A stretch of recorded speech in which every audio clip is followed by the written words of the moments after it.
Bueno, continuamos Universidad de Cartagena, doctores Giancarlo Pinto Angarita y doctor Guillermo Laya Villarreal. Caso clínico, desafíos diagnósticos y terapéuticos en la coexistencia de enfermedad de Crohn y enfermedad celíaca. Buenos días. Bueno, antes que nada, muy contento de estar aquí con todos ustedes. De verdad, esto es un espacio muy importante que promueve la academia y, por supuesto, la integración entre las diferentes comunidades académicas en gastroenterología de Colombia. A nosotros también nos encantó estar de segundos para la revisión de este caso. Y bueno, es un caso complejo. Tenemos que decir que no fue un caso que revisamos personalmente.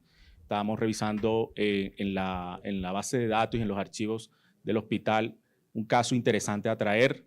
Y este fue un caso que manejó un colega. Tengo que realizar esa pequeña corrección, esa pequeña característica del caso. Y por otro, que el residente a cargo, el doctor Guillermo Laya, es un residente de primer año, ya que los residentes de segundo año del programa de gastroenterología de la Universidad de Cartagena, justo en este momento se encuentran viajando a su rotación fuera del país. Entonces, doctor Olaya, adelante. Tengo 2 meses de evolución. Bueno, muy buenos días, gracias, muy complacido a la Sociedad Colombiana de Gastroenterología. Todo este tipo de eventos de verdad que nos forman y nos ayudan a crecer más y más. Bueno, el caso mío va a tratar sobre desafío diagnóstico y terapéutico, enfermedad de Crohn y enfermedad celíaca. Entonces, yo lo presenté de esta forma, es una historia clínica muy completa, discusión del caso clínico y al final unas conclusiones.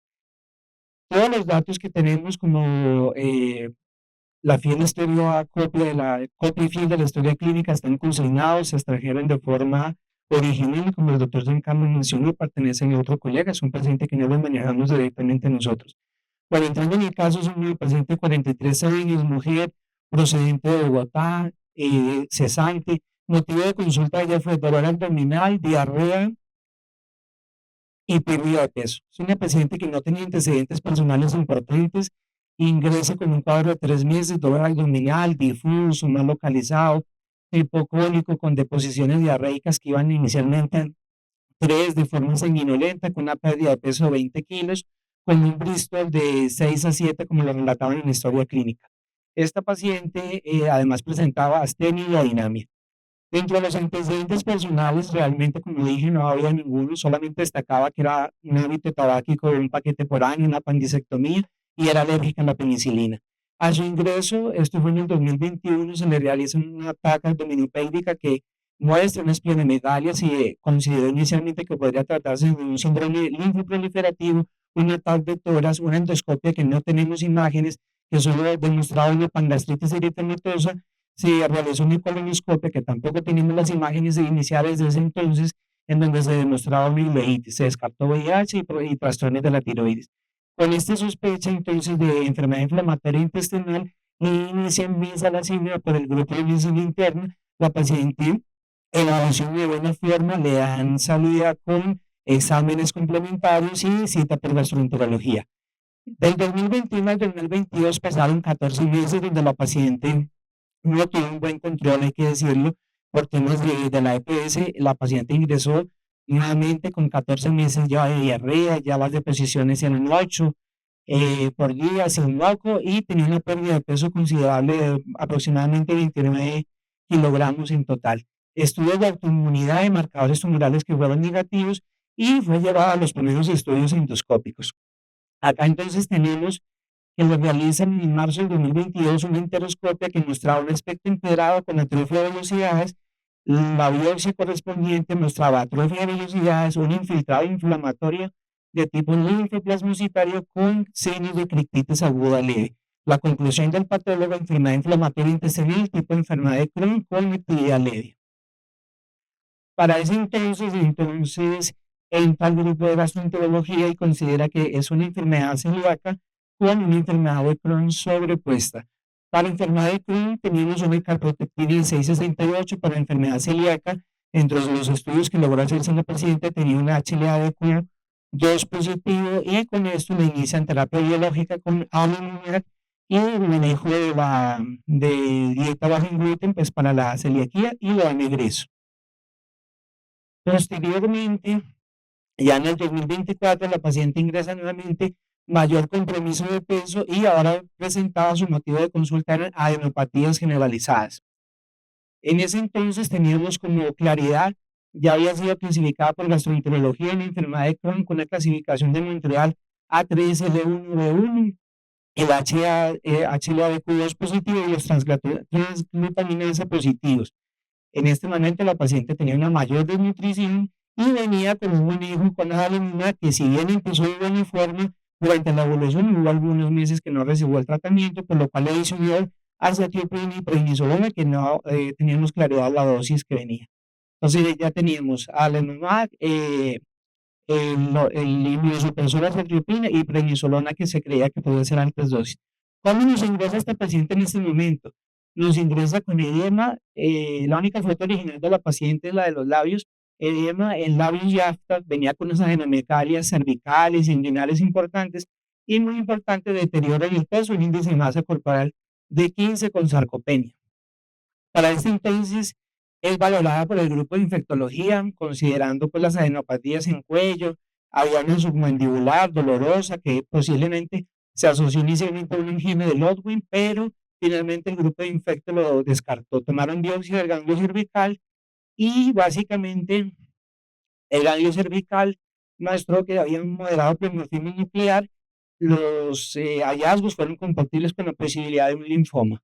Posteriormente fue descartado por hematología. Llamaba la atención durante todas las tomografías de tórax, de abdomen y cuello, las grandes adenopatías que comprometían todos los tres segmentos. A nivel de cuello, la mayor era de 21 milímetros. Se confirmó tanto por TAC como por ecografía el vaso aumentado de tamaño y pues básicamente se hizo todo el perfil infeccioso para VIH, hepatitis, los cuales fueron negativos, coprológicos y copioscópicos normales.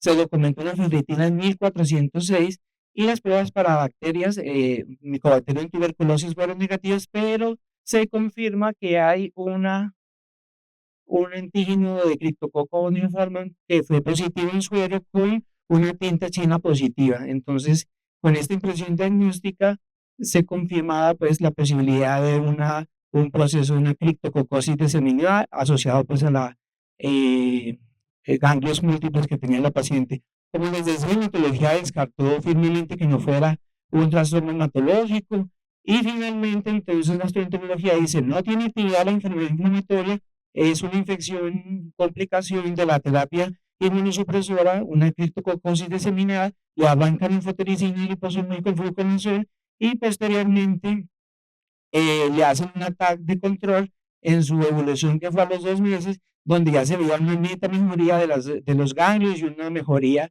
clínica del perfil de la criptococosis que tenía el paciente. Pero, oh, sorpresa, volvió otra vez, se documenta una infección por coronavirus, una sobreinfección bacteriana, ingresa con unas lesiones orales que respondieron al manejo con esteroides y deciden entonces en este momento, dado que había mejorado su parte de la infección, si la paciente era candidata a terapia biológica, pues dejaron dando la aval. Continuó con fluconazol y por la estomatitis herpética que se interpretó con la ciclovir. En ese momento no le volvieron a iniciar nada. Durante los siguientes meses, ahora consulta por rectorragia, una mucosa con edema, erosión. Doctor Juan Carlos, aquí tenemos una colonoscopia que nos puede ayudar con la descripción. Sí, claro. Aquí vemos en la colonoscopia múltiples erosiones importantes acompañadas con material fibrinoso, con fibrina y edema de mucosa. Además, la mucosa está bastante eritematosa, bastante friable al paso del equipo. Bueno, muy bien. Y después se realizó una rectosemidoscopia porque además se evidenciaban los nódulos. Sí, unos nódulos en recto bastante llamativos, inflamatorios, como es este en la gráfica que se encuentra aquí abajo a su izquierda, acompañados con material de fibrina y tejido de cicatrización. Bueno, perfecto. Entonces, esos fueron los hallazgos que ya nos preocupaban en este momento a la paciente. Entonces, queda con una claridad diagnóstica, una proctitis de origen a determinar. La biopsia de recto que se tomó a esta rectosigmoidoscopio, una proctitis ulcerativa con actividad importante, atrofia moderada, habían signos de crititis focal y microabscesos y áreas de fibrosis y ulceración superficial. La biopsia de esos nódulos también reportó una proctitis ulcerativa activa, se hizo todo el perfil para infecciones bacterianas, hongos y demás, y TBC, los cuales fueron negativos.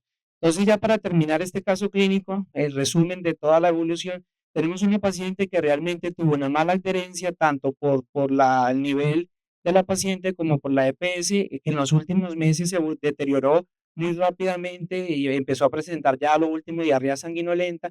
Gastroenterología para este momento ya refiere que ahora sí hay reactivación de la enfermedad, una ferritina que venía elevada la pasan a la UCI y que era candidato al manejo biológico siempre y cuando infectología diera la aval, y efectivamente ellos refirieron que ya la criptococosis había desaparecido, que el proceso estaba controlado y que podían iniciar el biológico. En este punto, entonces, gastroenterología concluye el diagnóstico final, una enfermedad de Crohn con afectación ahora de recto, y le inician el vedolizumab.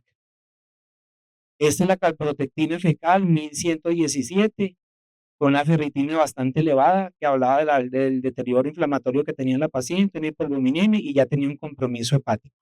La hemoglobina, una anemia de volúmenes normales. En este punto, la paciente tuvo un desenlace. Sí, lastimosamente la paciente fallece por una neumonía nosocomial secundario a una Staphylococcus aureus. Lastimosamente ese fue el desenlace del paciente. Bueno, muy bien. Entonces, ya empezando con el tema, enfoque del paciente con enfermedad celíaca, Crohn y complicaciones de la terapia inmunosupresora, que es lo nuevo que le agregué al título. Vamos a enfocar, o como lo enfoqué, por problemas. Tenemos el primer problema, el paciente fue diagnosticado con una enfermedad de Crohn. El diagnóstico realmente, a pesar de que los síntomas fueron, gracias, en el 2021 se confirmó finalmente en el 2022 y fue cuando arrancó la terapia. ¿Qué complicaciones tenía esta paciente para ese entonces? Una malnutrición, ya iba en un índice de masa corporal de 15, incluso que alcanzó a llegar hasta 10, una anemia de volúmenes normales, los procesos infecciosos que fuimos destacando durante toda la evolución, un deterioro impresionante de la calidad de vida y un dolor abdominal que nunca se mejoró. Cuando hablamos de desnutrición y inflamación, eso es un proceso que tiene una connotación prácticamente en cascada. Si tú tienes una desnutrición, aumentas el problema inflamatorio. Si tienes una mayor aumento del problema inflamatorio, vas a tener una mayor desnutrición. Entonces vemos como la inflamación sistémica se puede perpetuar tanto por la disminución de la masa corporal, por la sarcopenia de la paciente, por los procesos cicatrizales externos e internos reducidos, y pues básicamente vamos a tener en cuenta que toda esta cascada inflamatoria va a estar dada por las interleuquinas 1 y 6 y el factor de necrosis tumoral alfa. Entonces vemos cómo, además de la disbiosis, que mucho se habla últimamente de lo importante, pérdida de la función de barrera y la disbiosis, todo esto perpetúa la inflamación y el deterioro de la paciente, y a su vez esto va deteriorando clínicamente todo el proceso de la paciente. Haciendo un comparativo entre enfermedad de Crohn y enfermedad ulcerosa, es más frecuente en Crohn la pérdida de peso hasta el 75%.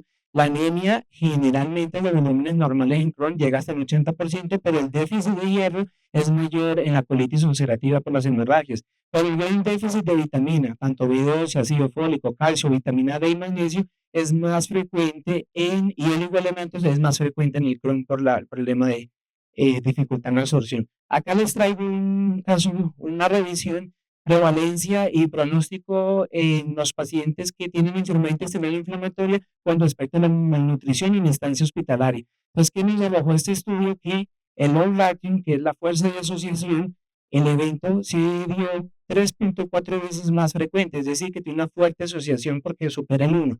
La estancia hospitalaria, en este caso, también se aumentó de tener una estancia promedio de 5.8 días, pasó a 12.9. Cabe resaltar acá el volumen alto de pacientes que se revisaron, había 36.448 diagnósticos de Crohn y colitis ulcerativa, y vemos como la desnutrición definitivamente aumentó la mortalidad hasta 3 veces. En cuanto a la anemia de esta paciente, pues se consideraba que más fácil es multifactorial, es por inflamación crónica, aunque también en lo último por la pérdida de sangre, pues había un déficit de hierro importante, y pues no descartamos de todas formas las deficiencias carenciales que realmente en estas hospitalizaciones se tomaron en cuenta. Segundo problema que tenemos acá, claramente el riesgo de infección. Tenemos una paciente que presenta una criptococosis porniformis, criptococcus un SARS-CoV-2 y además hizo una neumonía intrahospitalaria y la neumonía final que la llevó a la muerte. Entonces, acá para tener en cuenta las hospitalizaciones en pacientes con enfermedad intestinal inflamatoria, estas hospitalizaciones en este estudio que les traigo acá, ha quedado claro que las infecciones son la mayor causa de muerte y mortalidad de los pacientes. Se ha documentado neumonía, sepsis y la infección por Clostridium difíciles como mayor riesgo de mortalidad. Este fue un estudio muy importante donde se estudiaron 67.216 pacientes que tenían infección en pacientes con enfermedad intestinal inflamatoria y los restantes 169.000 en el seguimiento evolutivo que no la tenían y la mortalidad alcanzó casi el 25% por procesos infectivos. El degree de la inmunosupresión, pues básicamente depende. Tenemos elementos, perdón, voy a señalar porque no me da acá el señalador. Acá vemos que, por ejemplo, la ciclosporina, el tacrolimus, los anti-TNF tienen un degree de inmunosupresión importante, pero que el metotrexate, sobre todo cuando cumple dosis mayores a 20 miligramos por semana, también adquiere el mayor degree de inmunosupresión. Entonces hay que tener en cuenta cuando asociemos anti-TNF a una segunda terapia como el metotrexate, incluso la acicloprina también se comporta con dosis dependiente. A mayor dosis, pues mayor inmunosupresión y pues vamos a tener mayor riesgo de infección. El vedolizumab está en azul porque el vedolizumab sí tiene un efecto más que todo de inmunosupresión local. Él no afecta tanto sistémicamente, sino localizadamente al intestino. Bueno, eso es una gráfica que les quería traer donde vemos los anti-TNFA, los más usados inicialmente, infliximab, adalimumab, como ellos a través de la inhibición de la producción, en la presentación de los antígenos, la inhibición de la cascada inflamatoria, a través de todos estos procesos vamos a tener un efecto citotóxico en la reducción de los linfocitos que van a empezar a disminuir con la acción del bloqueo de la alfa-TNF-alfa. Bueno, la interleuquina 1 pues, puede ser inhibida por la anakinra y otras, como por ejemplo el ustekinumab, que nos ayuda mucho, va a inhibir más que toda la interleuquina 12 y 23 actuarían en esta cascada. Bueno, la inmunoglobulina B, pues ya también en procesos ya que competen a la parte hematológica y musculosa. Bueno, acá les quiero hablar sobre las complicaciones que pueden tener los pacientes con los inhibidores de TNF-alfa. Entonces acá tenemos las principales: citomegalovirus, herpes zóster, tuberculosis, hongos como el que tenía nuestro paciente. En este caso no era tan frecuente el tipo de hongo, se ha visto más en histoplasmosis, en coicidiomicosis y el candidiasis invasivo. La infección cuando tenemos un paciente con anti-TNF, la infección generalmente va a aparecer en los primeros 10 días, pero esto es dependiendo de ciertas características del huésped y dependiendo de la evolución que haya tenido nuestro paciente. O sea, no necesariamente podemos tener incluso hasta datas de que hasta en un año de haber recibido el medicamento pueden haber complicaciones que pueden ser importantes, pero a la final siempre va a ser durante los primeros 10 días el 63% de los pacientes nos van a desarrollar la infección. Las características siempre van a ser diferentes a la observada durante la infección por VIH y la detección del antígeno criptocóxico en suero cuando el paciente está con anti-TNF que tiene una sensibilidad y especificidad del 90, que alcanza solamente una sensibilidad del 44% por la inhibición que hace el TNF.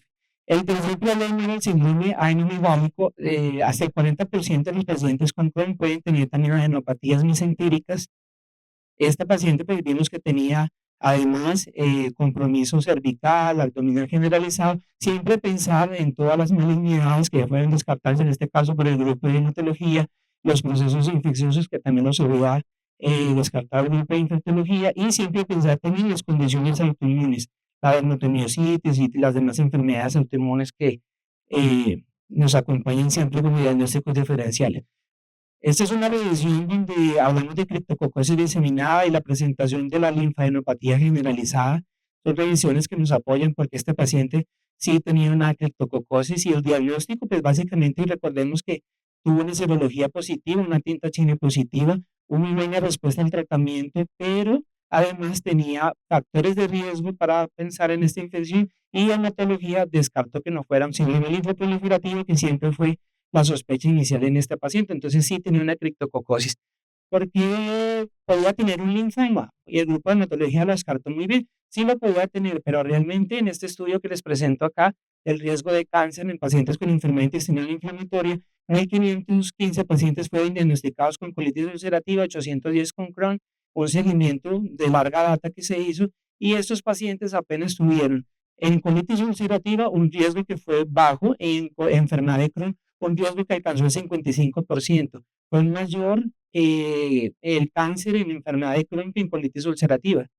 El mayor riesgo lo tuvieron, o los cánceres que desarrollaron, fue más que todo pulmón, colorectal y linfoma no Hodgkin. Y el último problema, la celiaquía. Bueno, el último problema es que este paciente podía tener celiaquía. Y los pacientes que tienen enfermedad intestinal inflamatoria van a tener mayor riesgo de tener celiaquía, y viceversa. Los pacientes con celiaquía van a tener mayor riesgo de tener enfermedad inflamatoria. Por ejemplo, pacientes con enfermedad intestinal inflamatoria que puedan tener esa prevalencia en celiaquía puede ir hasta alrededor del 9.6%. Acá les traigo una tabla comparativa para diferenciar y tener semejanzas de la enfermedad celíaca y la enfermedad intestinal inflamatoria.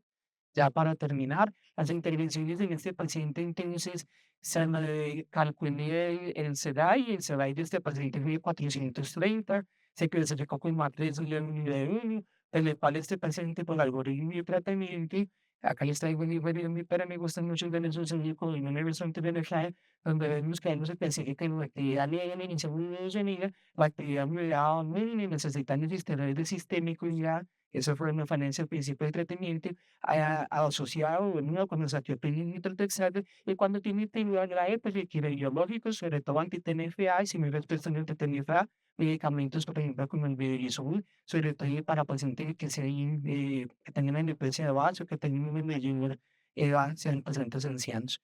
Entonces, este fue guarnición, guana intermedipositiva, el Vidarizumab, es seguro para la mayoría de las infecciones hipertensas. Acá tenemos el IgM que estudié pacientes con colitis ulcerativa, y IgM que fue pacientes con IgM3 que fue en MTS que fue mixto. Y entonces estos estudios se dio la eficacia de la terapéutica con el dago de perfil infeccioso, aquellos tenían que es intraluminal. Siempre a todo paciente que me dice pues, la terapia básica, hacerles un correcto screening, buscar que no tenga una tuberculosis activa o una tuberculosis latente y hacer la correcta vacunación, siempre con hepatitis A, hepatitis B, si aplican el herpes zóster, bueno, en fin. Y básicamente las conclusiones tendrían aplicar escáneres de severidad, una correcta clasificación, un seguimiento a inmunosupresión adecuado, valorar siempre el riesgo de infección que tiene este paciente y elegir el mejor perfil de tratamiento. También estoy teniendo en cuenta que la celiaquía y la enfermedad intestinal inflamatoria son crónicas, multifactoriales. La incidencia de enfermedad intestinal inflamatoria está en aumento en Colombia. Pensar siempre en todas las diagnósticos diferenciales, clasificar el tratamiento de acuerdo a la severidad y el riesgo de infección y un adecuado seguimiento del paciente. Muchas gracias. Muy bien. Bueno, nos gustó traer este caso principalmente para, con su ayuda y su experiencia, responder a la pregunta si el hecho de esta paciente tener una enfermedad celíaca, ¿sí?, confirmada, una enfermedad que no es tan prevalente en nuestro país, mucho menos en Cartagena, tuvo que haber algo con el poder de inmunosupresión, el cual fue sometida a la paciente con el adalimumab, con el vedolizumab, si de pronto no teniendo esta enfermedad la paciente hubiese sido otro desenlace. Realmente estuvimos buscando y no encontramos una respuesta pues que nos dejara satisfechos. Muchas gracias.